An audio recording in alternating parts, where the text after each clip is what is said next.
বাংলাবিদ প্রস্তুতি ফ্রি কোর্সের আজকের পাঠের বিষয় উচ্চারণ। পাঠ পরিচালনায় আমি আছি মুশফিকুল আলম অয়ন, সেরা ২০, ইস্পাহানী মির্জাপুর বাংলাবিদ, ষষ্ঠ বর্ষ।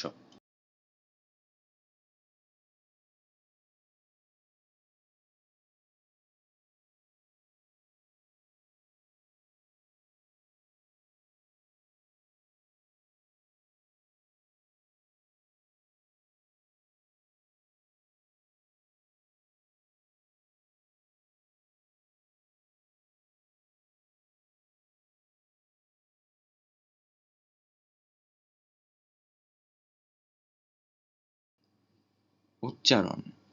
বহুনির্বাচনী অংশে সাধারণত উচ্চারণ থেকে প্রশ্ন আসে না, অনুধাবন অংশে উচ্চারণ থেকে প্রশ্ন থাকে। বিভাগীয় বাছাই পর্বের টেলিভিশন পর্বে উচ্চারণের জন্য ৫ থেকে ১৫ নম্বর পর্যন্ত বরাদ্দ থাকে। বিচারকের পছন্দ ধাপটির জন্য উচ্চারণে জ্ঞান থাকা অপরিহার্য। মূল পর্বে সঠিক উত্তর দেওয়া সত্ত্বেও ভুল উচ্চারণের কারণে নম্বর কর্তন হওয়ার সম্ভাবনা আছে। মূল পর্বের বিভিন্ন ধাপে শুদ্ধ উচ্চারণের জন্য নম্বর বরাদ্দ থাকে, অর্থাৎ যদি সঠিকভাবে উচ্চারণ করা না হয় সেক্ষেত্রে সঠিক উত্তর দেওয়ার পরও উত্তরটি ভুল হিসেবে গণ্য করা হবে। অধ্বনির উচ্চারণ। অধ্বনির ৩টি উচ্চারণ হলো বিবৃত বা অ এর অনুরূপ, যেমন অনেক এর শুরুর অ; সংবৃত বা ও এর অনুরূপ, যেমন অতি এর শুরুর অ; হসন্ত বা শূন্য, যেমন নাচ এর শেষের অ, অর্থাৎ চ এর সঙ্গে যে অধ্বনিটি আছে এই অ।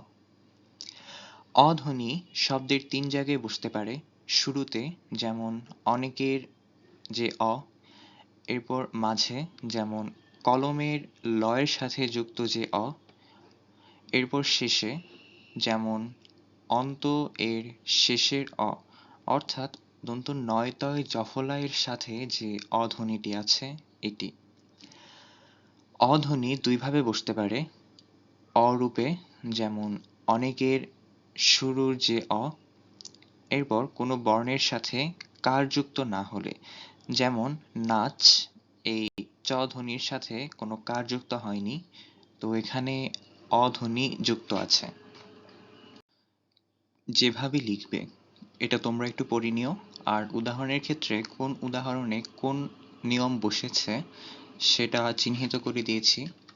যেসব ক্ষেত্রে অধ্বনির উচ্চারণ ও এর মতো হয়: অধ্বনির ঠিক পরই ই, উ, ঋ ধ্বনি কিংবা জফলা ক্ষীয় বা বর্গীয় জয় ইয় থাকলে অ এর উচ্চারণ ও এর মতো হয়। বাংলা ভাষায় দীর্ঘ ই কিংবা দীর্ঘর জন্য কোনো ধ্বনি নেই, এগুলো যথাক্রমে হ্রস্ব ই এবং হ্রস্বর মতো উচ্চারিত হয়। যেমন অতি এর ক্ষেত্রে অ এর ঠিক পরই তয় হ্রস্ব ইকার আছে, এ কারণে অ এর উচ্চারণ ও এর মতো। নদীর ক্ষেত্রে নয়ের সাথে যুক্ত অ এর ঠিক পরই দয় দীর্ঘ ইকার আছে, এ কারণে অ এর উচ্চারণ ও এর মতো। তরু এর ক্ষেত্রে ত এর সাথে যুক্ত অ এর ঠিক পরই অন্তঃস্থ র এ হ্রস্ব উকার আছে, এ কারণে এই অ এর উচ্চারণ ও এর মতো। বধূ এর ক্ষেত্রে ব এর সাথে যুক্ত অ এর ঠিক পরই ধয় দীর্ঘ উকার আছে, এ কারণে এই অ এর উচ্চারণ ও এর মতো। যকৃতের ক্ষেত্রে অন্তঃস্থ জ এর সাথে যুক্ত অ এর ঠিক পরই কয় রিকার আছে, এ কারণে এই অ এর উচ্চারণ ও এর মতো। গদ্য এর ক্ষেত্রে গ এর সাথে যুক্ত অ এর ঠিক পরই দয় জফলা আছে, এ কারণে এই অ এর উচ্চারণ ও এর মতো। বক্ষ এর ক্ষেত্রে ব এর সাথে যুক্ত অ এর ঠিক পরই ক্ষীয় আছে, এ কারণে এই অ এর উচ্চারণ ও এর মতো। যজ্ঞ এর ক্ষেত্রে অন্তঃস্থ জ এর সাথে যুক্ত অ এর ঠিক পরই বর্গীয় জয় ইয় আছে, এ কারণে এই অ এর উচ্চারণ ও এর মতো হয়। তবে ক্ষীয় অথবা জফলার সাথে ব্যঞ্জন বর্ণ যুক্ত হলে অ এর উচ্চারণ অ ই থাকবে। যেমন যক্ষার ক্ষেত্রে অন্তঃস্থ জ এর সাথে যুক্ত অ এর পরে ক্ষীয় থাকলেও এই ক্ষীয়র সাথে মফলা যুক্ত হওয়ার কারণে এই অ এর উচ্চারণ অ ই থাকে। পক্ষ এবং লক্ষণীয় একই বিষয়ে দেখা যায়।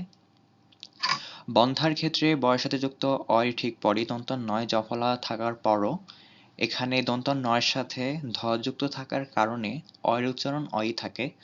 অন্তর ক্ষেত্রেও একই বিষয় দেখা যায়। তবে সন্ধ্যার ক্ষেত্রে দন্ত স এর সাথে যুক্ত অ এর ঠিক পরই দন্ত নয় জফলা থাকলেও দন্ত নয়ের সাথে আবার ধ যুক্ত আছে, এ কারণে এখানে অ এর উচ্চারণ অ ই থাকার কথা, কিন্তু এখানে এই অ এর উচ্চারণ ও হয়ে যায়, এ কারণে এটা একটা ব্যতিক্রম। অন্তঃস্থ জ এর সাথে রেফ যুক্ত থাকলে অন্তঃস্থ জ এর ঠিক আগের অধ্বনি ও এর মতো উচ্চারিত হয়।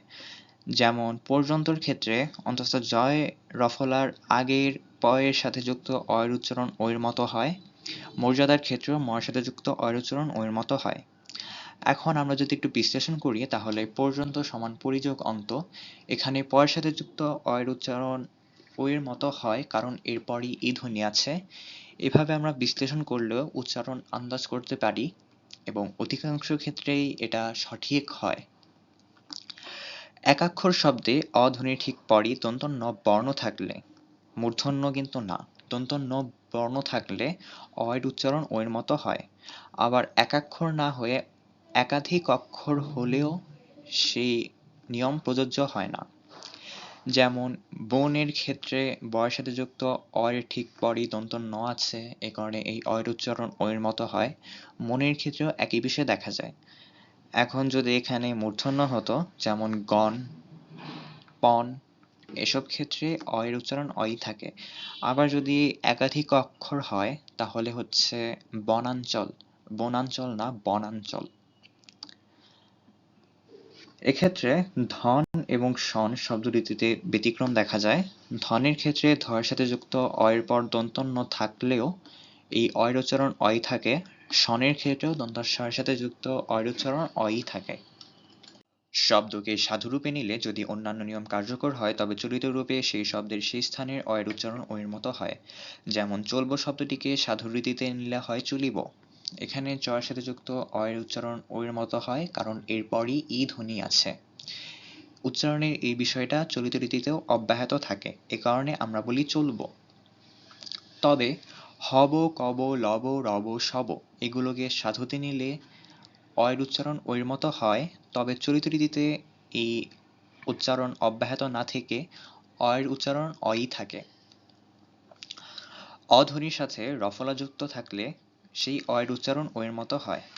যেমন ক্রম, ভ্রম। ক্রমের ক্ষেত্রে কয় রফলার সাথে যুক্ত অ এর উচ্চারণ ও এর মতো হয় কারণ এখানে রফলা আছে। ভ্রমের ক্ষেত্রেও একই বিষয় দেখা যায়।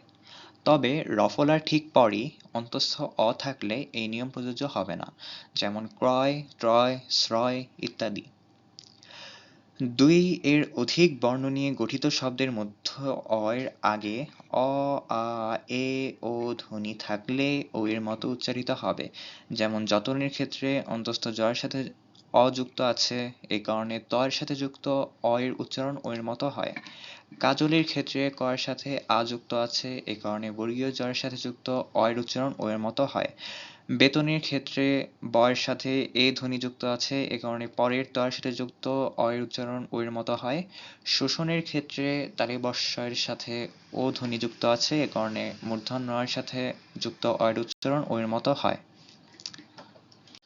বিশেষণ শব্দের অন্ত অর্থাৎ শেষের অ এর উচ্চারণ সাধারণত ও এর মতো হয়। যেমন হত, মৃত, গঠিত, নিয়মিত ইত্যাদি বিশেষণ শব্দের সর্বশেষ বর্ণ হলো ত, এর সাথে যুক্ত অ এর উচ্চারণ ও এর মতো হয়।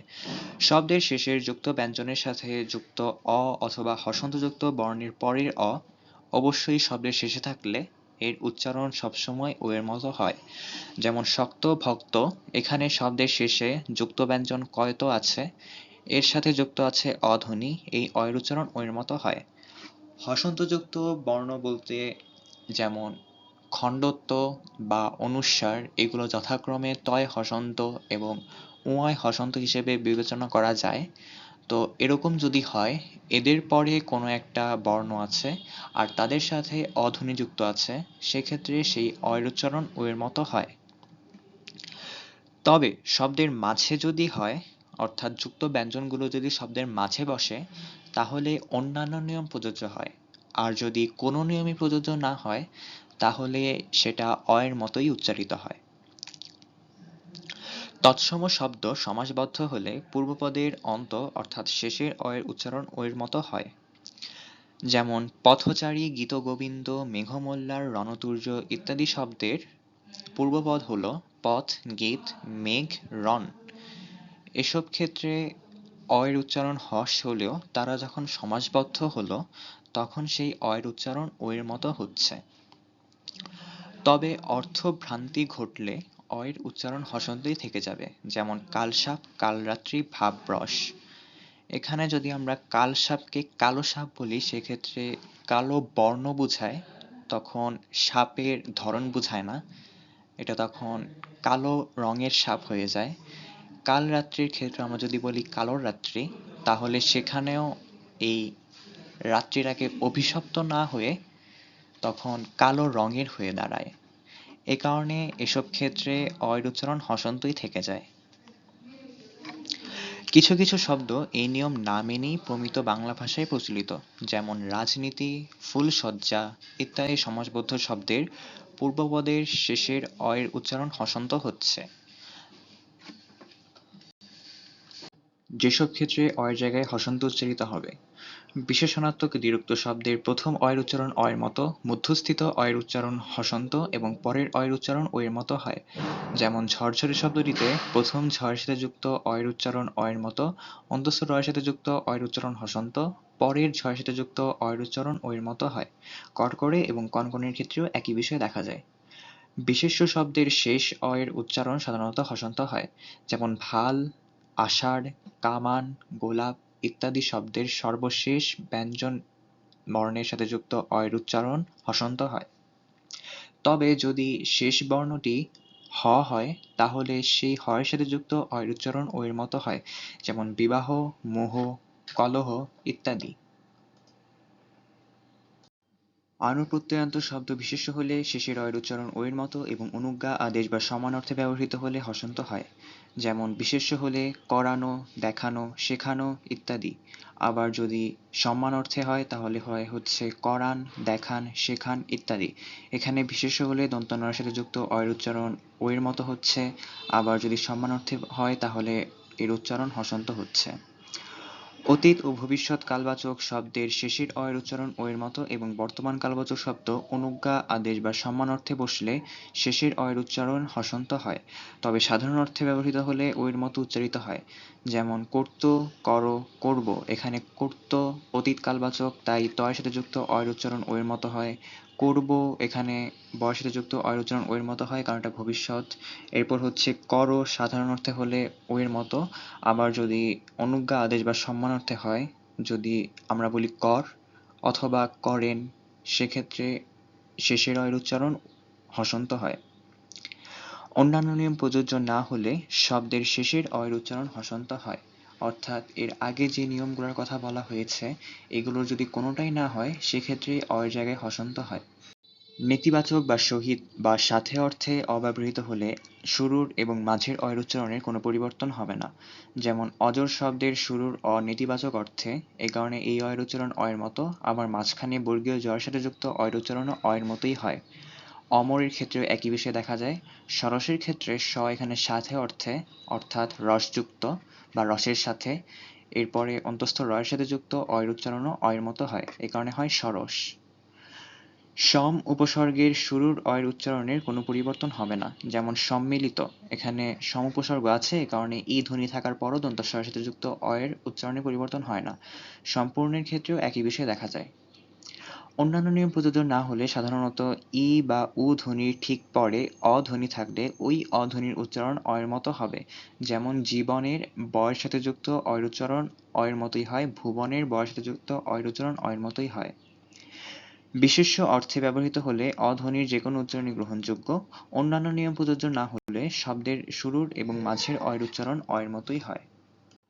আ ধ্বনির উচ্চারণ: আ ধ্বনির দুইটি উচ্চারণ হয়, বিবৃত বা এর অনুরূপ, যেমন জ্ঞানের আ এখানে এর মতো উচ্চারিত হয়, আবার হচ্ছে সংবৃত বা আয়ের অনুরূপ, যেমন মায়ের ময়ের সাথে যুক্ত আ।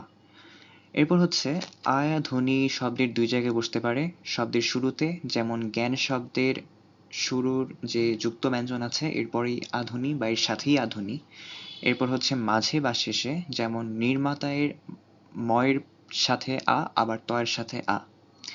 আ ধ্বনি দুইভাবে বসতে পারে, সরাসরি আ রূপে, যেমন আমারে আ সরাসরি বসেছে, আবার মুক্ত বা যুক্ত ব্যঞ্জনের সাথে, যেমন জ্ঞান ও মায়ের সাথে যুক্ত আ, এখানে আকার হিসেবে বসেছে। কিভাবে লিখবে সেটা এখানে দেওয়াই আছে, তোমরা একটু দেখে নিও। যেসব ক্ষেত্রে আয়ের উচ্চারণ এর মতো হয়: শব্দের শুরুতে বর্গীয় জয় ইয় সংযুক্ত বা জফলার সাথে আ ধ্বনি যুক্ত হলে এর মতো উচ্চারিত হয়, যেমন জ্ঞানের ক্ষেত্রে বর্গীয় জয়ের সাথে ইয় যুক্ত আছে, এ কারণে এর সাথে যে আ যুক্ত আছে এর উচ্চারণ এর মতো হয়, এ কারণে জ্ঞান। এরপর খ্যাতির ক্ষেত্রে ক্ষয়ের জফলার সাথে আকার আছে, এ কারণে এই জফলা আকার মিলে এর মতো উচ্চারিত হয় খ্যাতি। এই একটি মাত্র ক্ষেত্র ছাড়া বাকি সকল ক্ষেত্রেই আ ধ্বনির উচ্চারণ আয়ের মতোই হয়। এখন যদি বর্গীয় জয়, ইয় বা জফলা এই দুইটা জিনিস শব্দের শুরুতে না হয়ে মাঝে হয় বা শেষে হয়, সেক্ষেত্রেও কিন্তু আয়ের উচ্চারণ আয়ের মতোই হয়। দীর্ঘ-ই এবং দীর্ঘ ধ্বনির উচ্চারণ। দীর্ঘ-ই ধ্বনির উচ্চারণ সর্বদা হ্রস্ব-ইর অনুরূপ হয়। দীর্ঘ ধ্বনির উচ্চারণ সর্বদা হ্রস্ব-ইর অনুরূপ হয়। শব্দের যে কোনো জায়গায় বসতে পারে, ই বা উ রূপে কিংবা মুক্ত বা যুক্ত ব্যঞ্জনের সাথে বসতে পারে। উচ্চারণের রূপে হ্রস্ব স্বর ব্যবহার করতে হবে। উদাহরণ দেওয়া আছে, তোমরা একটু দেখে নিও। হ্রস্ব-ই কিংবা হ্রস্ব-এর জন্য কোনো আলাদা নিয়ম বা কোনো বিশেষ কিছু নেই, এই কারণে সেগুলো এখানে দেওয়া হয়নি। এ ধ্বনির উচ্চারণ।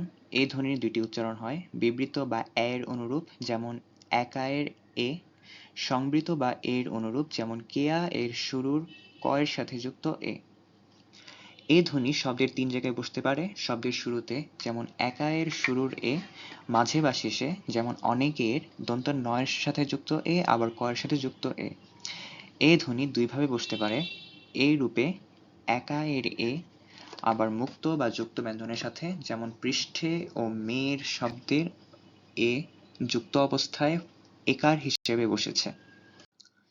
কিভাবে লিখবে তা তোমরা একটু দেখে নিও। যেসব ক্ষেত্রে এ ধ্বনির উচ্চারণ এর মতো হয়, শব্দের শুরুতে এ ধ্বনি এবং এর ঠিক পরই ই, উ, এ ও অন্তস্থ অ, ব, ল তালব্যস্য বা হ ধ্বনি থাকলে সেই এর উচ্চারণ এর মতোই হয়। যেমন বেশি শব্দটির ক্ষেত্রে বয়ের সাথে যুক্ত এর ঠিক পরই তালব্যস্যয় হ্রস্ব ইকার আছে, অর্থাৎ এখানে এ ধ্বনি ঠিক পরই ই ধ্বনি আসছে, এ কারণে এই এর উচ্চারণ এর মতোই হয়। এখন বেশি শব্দটির ক্ষেত্রে তালব্যস্যয়ের সাথে যদি হ্রস্ব ইকার থাকে তাহলে বোঝায় পরিমাণে অধিক, আর যদি দীর্ঘ ইকার থাকে তাহলে বোঝায় হচ্ছে বেশধারী। একুশ শব্দটির ক্ষেত্রে এর ঠিক পরই কয় হ্রস্ব উকার অর্থাৎ উ ধ্বনি আসছে, এ কারণে এই এর উচ্চারণ এর মতো। মে শব্দটির ক্ষেত্রে ময়ের সাথে যুক্ত এর ঠিক পরই অন্তস্থ অ আসছে, এ কারণে এই এর উচ্চারণ এর মতো। এরপর মেঠো এর ক্ষেত্রে ময়ের সাথে যুক্ত এর ঠিক পরই ঠয় ওকার অর্থাৎ ও ধ্বনি আসছে, এ কারণে এই এর উচ্চারণ এর মতো। এরপর খেয়া শব্দটির ক্ষেত্রে ক্ষয়ের সাথে যুক্ত এর ঠিক পরই অন্তস্থ অ আসছে, এ কারণে এই এর উচ্চারণ এর মতো। এবং শব্দটির ক্ষেত্রে এর ঠিক পরই ব ধ্বনি আসছে, এ কারণে এই এর উচ্চারণ এর মতো। তেল শব্দটির ক্ষেত্রে ত এর সাথে যুক্ত এর ঠিক পরই ল ধ্বনি আসছে, এ কারণে এই এর উচ্চারণ এর মতো। বেশ শব্দটির ক্ষেত্রে ব এর সাথে যুক্ত এর ঠিক পরই তালব্যস্য আসছে, এ কারণে এই এর উচ্চারণ এর মতো। স্নেহ শব্দটির ক্ষেত্রে দন্ত শয় নয় সংযুক্ত একারের ঠিক পরই হ ধ্বনি আসছে, এ কারণে এই এর উচ্চারণ এর মতো হয়। এক্ষেত্রে একে একে শব্দটির ক্ষেত্রে ব্যতিক্রম দেখা যায়। এখানে এ ধ্বনির ঠিক পরই এ ধ্বনি আসার পরেও আমরা এখানে এর মতো উচ্চারণ না করে এর মতো উচ্চারণ করি। ই বা রিকারযুক্ত ধাতুর সাথে আকারযুক্ত প্রত্যয় যুক্ত হলে ই বা রিকারের জায়গায় একার বসে। এই এ ধ্বনির উচ্চারণ এর মতোই হয়। যেমন কিন একটি ধাতু, এর সাথে যদি আ প্রত্যয় যুক্ত হয় তাহলে হয়ে যায় কেনা। এই কেনার ক্ষেত্রে এ ধ্বনির উচ্চারণ এর মতোই হয়। এরপর হচ্ছে দন্তান নয় রিকার হচ্ছে একটা ধাতু, এই ধাতুর সাথে যদি তা প্রত্যয় যুক্ত হয় অর্থাৎ ত এর সাথে যুক্ত আকার আছে, তাহলে হয়ে যায় হচ্ছে নেতা। এখানে এই ধ্বনির উচ্চারণ এর মতোই হয়।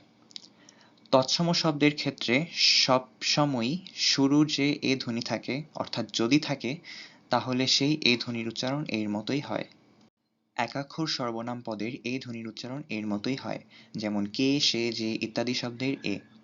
শব্দের শুরুতে এ ধ্বনি এবং এর পরে হসন্ত উচ্চারিত হলে সেই হসন্ত উচ্চারিত বর্ণের ঠিক পরেই ই বা উ ধ্বনি থাকলে এর মতো উচ্চারিত হয়। যেমন একটি শব্দের ক্ষেত্রে এর পরে কয় হসন্ত যুক্ত হচ্ছে, যদিও এখানে অধ্বনি আছে কিন্তু হসন্ত উচ্চারিত হয়, এ কারণে এর পরে হ্রস্ব ইকার থাকার কারণে এই এ ধ্বনির উচ্চারণ এর মতো হয়। ভেঙচির ক্ষেত্রে ভয় একারের পরে অনুস্বার আছে, এর ঠিক পরে চয় হ্রস্ব ইকার আছে, এর জন্যে এই এ ধ্বনির উচ্চারণ এর মতো হয়। এখন অনুস্বারের উচ্চারণ উময় হসন্ত এর মতো হয়, অনুস্বারের কোনো নিজস্ব ধ্বনি নেই, এ কারণে এই উচ্চারণ লেখার সময় উময় হসন্ত দিয়ে লিখতে হবে। যেসব ক্ষেত্রে এ ধ্বনির উচ্চারণ এর মতো হয়, শব্দের শুরুতে এ ধ্বনি এবং এরপর অ বা আ ধ্বনি থাকলে এর উচ্চারণ এর মতো হয়। যেমন ল্যাংড়া শব্দটির ক্ষেত্রে লয়ের সাথে যুক্ত এর পরে অনুস্বার অর্থাৎ উঁয় হসন্ত আছে, তো এর সাথে যদি ডয় শূন্য রয় আকার যুক্ত করা হয় তো সেটা অনেকটা উঁয় যুক্ত ডয় শূন্য রয় আকার হিসেবে গণ্য করা যায়। এ কারণে এই উচ্চারণ এর মতো হয়। ফেলা শব্দটির ক্ষেত্রে ফয়ের সাথে যুক্ত এর ঠিক পরই লয় আকার আছে, অর্থাৎ এ ধ্বনির পরই আ ধ্বনি আসছে, এ কারণে এই এর উচ্চারণ এর মতো হয়। কোনো নিয়ম প্রযোজ্য না হলে এর উচ্চারণ এ বা এ যে কোনোটাই গ্রহণযোগ্য, তবে যেটা প্রচলিত বা শ্রুতিমধুর সেটা উচ্চারণ করাই শ্রেয়। অন্যান্য স্বরধ্বনির উচ্চারণে কোনো পরিবর্তন ঘটে না, যে বর্ণ থাকে ওই বর্ণের যে উচ্চারণ তার মতোই উচ্চারিত হয়। এক্ষেত্রে যদি ওই আছে বা ঐকার আছে এরকম কোনো শব্দ থাকে, সেক্ষেত্রে আমাদের লেখার সময় ও এবং ই এই দুটো ধ্বনি ব্যবহার করে লিখতে হবে। লেখার সময় ওই একটা বর্ণ, এই বর্ণের নিজস্ব কোনো ধ্বনি নেই, তাই ওই ব্যবহার করা যাবে না। ও এর ক্ষেত্রেও ও ও এবং উ ব্যবহার করে উচ্চারণ লিখতে হবে। সতর্কতা: একই ধ্বনির ক্ষেত্রে একাধিক নিয়ম প্রযোজ্য হলে বিবেক দিয়ে ভেবে উচ্চারণ করতে হবে। সাধারণত এমন কিছু লিখিত অংশে থাকে না, তবে মৌখিক অংশে থাকতে পারে। অধিকাংশ ক্ষেত্রে দুই ধরনের উচ্চারণই গ্রহণযোগ্য হলেও ক্ষেত্র বিশেষে ব্যতিক্রম দেখা যায়। যেমন যদি বলি ভবিষ্যৎবাণী, এখানে মূর্ধন্যয় ষ এর সাথে যুক্ত অ এর উচ্চারণ যদি আগের ই এর কথা চিন্তা করি তাহলে হওয়ার কথা হচ্ছে অ। আবার পরের জ ফলার কথা যদি চিন্তা করি তাহলে হওয়ার কথা হচ্ছে ও। কিন্তু এখানে উচ্চারণ করা হয় ভবিষ্যৎবাণী, ভবিষ্যৎবাণী না, কারণ এটা শ্রুতি মধুর লাগে না, এর চেয়ে ভবিষ্যৎবাণী শ্রুতি মধুর লাগে। কেননা উচ্চারণ কেউ হাতে কলমে হিসাব করে বানায়নি, সবার বোধগম্য হতে পারে এবং সহজ এমন উচ্চারণই প্রমিত উচ্চারণ হিসেবে স্বীকৃত। নিয়ম বলছে একটা, তবে অভিধানে দেওয়া তার সাথে আরেকটা, এমন ক্ষেত্রে তুমি চ্যালেঞ্জ করতে পারো যদি সত্যিই তোমার সেটা জানা থাকে। অনেক ক্ষেত্রে অভিধানে একাধিক উচ্চারণ থাকে, তো সেক্ষেত্রে দুটোই গ্রহণযোগ্য। খুব সম্ভবত ইস্পাহানী মির্জাপুর বাংলাবিদ তৃতীয় বর্ষের বিভাগীয়তে একজন একটা উচ্চারণ করেছিল, সেটা হচ্ছে আক্রুর। এখন আক্রুর, আক্রুরো দুইটা উচ্চারণই অভিধানে দেওয়া, কিন্তু বিচারক আক্রুরোকে বিশেষণ হিসেবে ধরে সেটাকে ভুল বলে, কিন্তু ছেলেটা যদি চ্যালেঞ্জ করত তাহলে হয়তো সে তার প্রাপ্য নম্বরটুকু পেয়ে যেত। তবে বানান একই হলেও ভিন্নার্থক শব্দের ক্ষেত্রে উচ্চারণ ভিন্ন হয়। যেমন বেলা শব্দটির যদি বেলা উচ্চারণ করি তাহলে হয়ে যায় বালু, এখান থেকে আসে হচ্ছে বেলাভূমি, বালুকা বেলা ইত্যাদি। এরপর যদি বেলা এর উচ্চারণ বেলা হয় তাহলে সেটা বোঝায় সময়, অথবা ক্রিয়া অর্থে বেলা, সেটা হচ্ছে এক ধরনের কাজ। কিভাবে ব্যাখ্যা করব জানি না, তোমরা বুঝতেই পারতেছো বেলা বলতে কি বোঝায়। এরপর উচ্চারণ করার বা লেখার সময় যে কোনোটাই গ্রহণযোগ্য, তবে উপস্থাপনার সময় সতর্কভাবে উচ্চারণ করতে হবে। অর্থাৎ তোমার স্ক্রিনে যদি কোনো কারণে বেলা শব্দটা দেয়, এখন এখানে তো বোঝা যাচ্ছে না যে কোন অর্থে আসছে, তো সেই ক্ষেত্রে যে কোনোটাই করা যাবে। তবে উপস্থাপনার সময় তুমি যদি সময় অর্থে বেলা বলো, তাহলে যদি বেলা বলো সেক্ষেত্রে সেটা একটা ভুল। আবার যদি তোমার উচ্চারণের স্ক্রিনে বালুকা বেলা থাকে সেক্ষেত্রে তোমার বেলা উচ্চারণ করতে হবে। কারো যদি কোনো প্রশ্ন থাকে তাহলে জিজ্ঞাসা করতে পারো। আমরা আপনাদের জন্য ফ্রিতে কোর্স এনেছি, এতে আমাদের খরচ হয়, এছাড়াও সার্বিক মান উন্নয়নের জন্য আর্থিক সহায়তার প্রয়োজন হয়। তো কেউ যদি অনুদানের মাধ্যমে সহায়তা করতে চান তাহলে এই উপায়ে সহায়তা করতে পারেন। আপনার ক্ষুদ্রাতি ক্ষুদ্র অবদান আমাদের জন্য অনেক কিছু। সবাইকে ধন্যবাদ। আজকের মতো এখানেই শেষ। পরবর্তী পাঠে আবার আসছি। ধন্যবাদ।